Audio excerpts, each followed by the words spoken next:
ফুলঝুরিটা।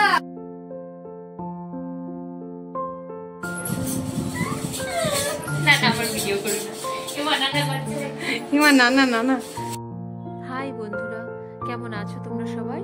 আশা করছি সকলেই খুব ভালো আছো, আমিও খুব ভালো আছি। আর চলে এসেছি তোমাদের সাথে শেয়ার করতে আরেকটি নতুন ব্লগ। অকেশনটা ছিল সেদিন সোনুর জন্মদিন, আর আমার স্পেশালি মাংস রান্না করা সব মিলিয়ে তোমাদের সাথে সবকিছু শেয়ার করছি। তো যেহেতু আমি সকালে যেতে পারিনি, আমার সকালবেলায় মাংস ম্যারিনেট করে আর সব মশলাগুলো বেটে রেখে আমি শুধু একটু ডিনার যেটা বলে সেটাই করেছি।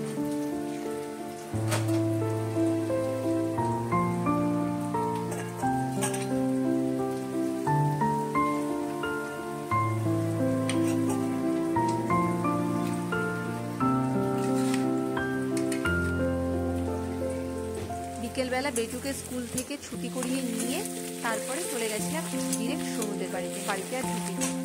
বেটুর জামা কাপড় সব নিয়ে চলে গেছিলাম, স্কুল ড্রেস ছাড়িয়ে খাইয়ে দাইয়ে জন্মদিন সেলিব্রেশনের আগে জামা কাপড় পরিয়ে দেবো।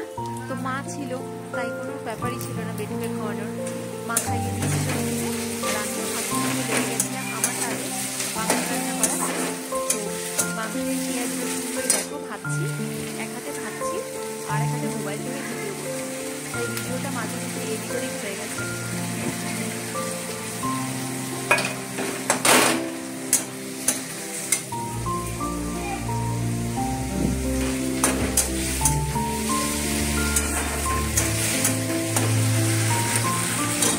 এবার জন্মদিনটা হয়েছিল একদম ঘরোয়াভাবে ছোটো করে, তেমন বিশেষ কিছুই হয়নি, কারণ দিদির সেন্টারে সেদিন ছিল প্রজেক্টের কাজও ছিল দিদিদের সেদিন।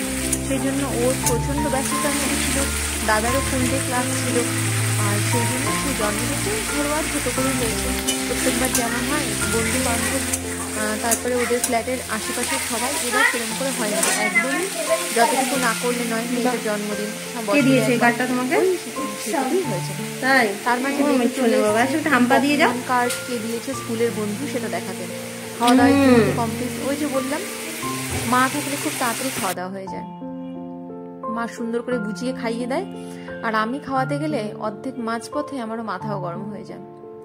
এই দেখো বালিশের কভারগুলো, এগুলো কিন্তু সম্পূর্ণ হাতে বানানো। এই যে ডিজাইনগুলো দেখছো, দিদির সেন্টারের মেয়েরা কি সুন্দর করে বানায়।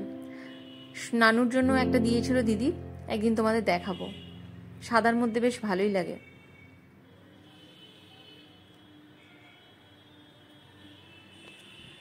এদিকে আমার মাংস কষানো প্রায় কমপ্লিট। এবার শুধু গরম জলটা ঢেলে দিলেই হবে। জল গরম করতে দেব, জলটা গরম করা নেই, এটা মোটামুটি হয়েই আসছে, শুধু জলটা দিলেই হয়ে যাবে। এর মাঝে দিদিরাও চলে এসছে, এই যে মা, সোনু আর নানুর এখানে চরম মজা চলছে আমার সাথে। ঘরটা খুব সুন্দর সাজানো হয়েছে, তাই এই ঘরটা তোমাদের দেখাচ্ছি। রডটা অফ করা আছে, শুধু এই ছোট লাইটগুলো জ্বালানো আছে, বেশ সুন্দর লাগছে। এবার সোনুকে রেডি করানোর পালা। সোনুর এই যে এই নীল রঙের যে ঝুড়িটা দেখতে পাচ্ছ, এটা হচ্ছে সোনুর the makeup great makeup box আর কি। তো সেটা নিয়ে বসে গেছে। এবার সোনু কি পরবে, কোন ক্লিপ লাগাবে সেটাই বুঝতে পারছে না। আমরা সবাই মিলে ওকে সিলেক্ট করে দিচ্ছিলাম। জামা পরা হয়ে গেছিলো, আর নানুর ড্রেস নিয়েছিলাম। নানুকে বলছিলাম যা বাবা আমার কাছে যা, জামাটা পরে নে, ফুল প্যান্ট পরে নে, কারণ এখন তো ওয়েদারটা একটু ঠান্ডা ঠান্ডা পড়েই গেছে, বা চট করে ঠান্ডা লেগে যাবে। সেই জন্য ওকে পাঠাচ্ছিলাম, ওকেও রেডি করতে পাঠাচ্ছিলাম আর সোনুকেও রেডি করছিলাম। আর আমি আর বিশেষ কিছু রেডি হয়নি, বাড়ি থেকে যা পরে গেছিলাম চুড়িদার সেটাই। যেহেতু সেরকম বাইরের সেরকম কোনো গেস্ট আসছে না, সব বাড়ির মানুষই, সেই জন্য রেডি হওয়ার সেরকম আর ব্যাপারটা ছিল না।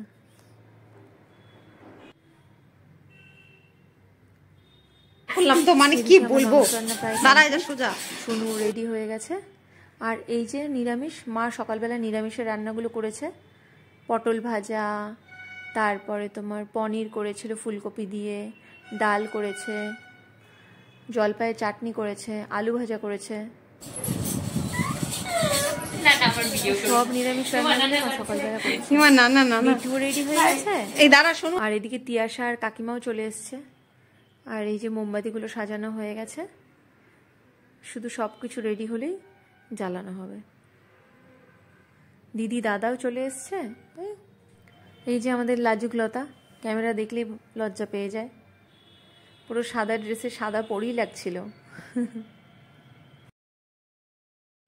এই দেখো প্রদীপগুলো সব সুন্দর করে সাজিয়ে দিয়েছে দিদি, আর একটা একটা করে সব ধরিয়ে কি সুন্দর লাগছে না বলো?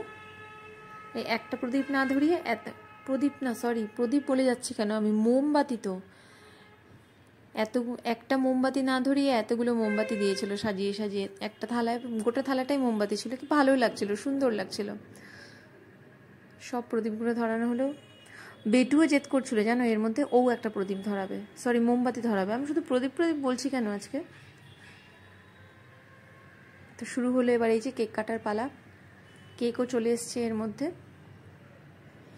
সবাই বসে গেছে, আর আমি আর দাদা শুধু ভিডিও করছি। ওর বাবাও চলে এসছে এর মধ্যে। তো এখন কেক কাটা শুরু হবে। কেক কেটেই খাওয়া দাওয়া খেয়ে দিয়েই বাড়ি চলে যাব। বেটুরও আজকে পড়া হলো না সন্ধ্যাবেলা, তো কালকে সকালবেলা ওর স্কুলের যত হোমওয়ার্ক সকালবেলা উঠে স্কুলে পাঠানোর আগে করাতে হবে, ওই জন্য খুব বেশি দেরি করব না, এই হলেই চলে যাব। তো সব মিলিয়ে জন্মদিন জমজমাট। এই দিনটার জন্য বাচ্চারা সেই সারাটা বছর কিন্তু আশা করে থাকে, ওদের খুব আশা থাকে ওদের জন্মদিন হবে, জন্মদিন ওরা কেক কাটবে, ভীষণ ভীষণ আনন্দ পায়। তো এবার শুনুন আনন্দটা একটু ছোট করেই হলো, কিন্তু তাও আনন্দ পেয়েছে, এটাই অনেক।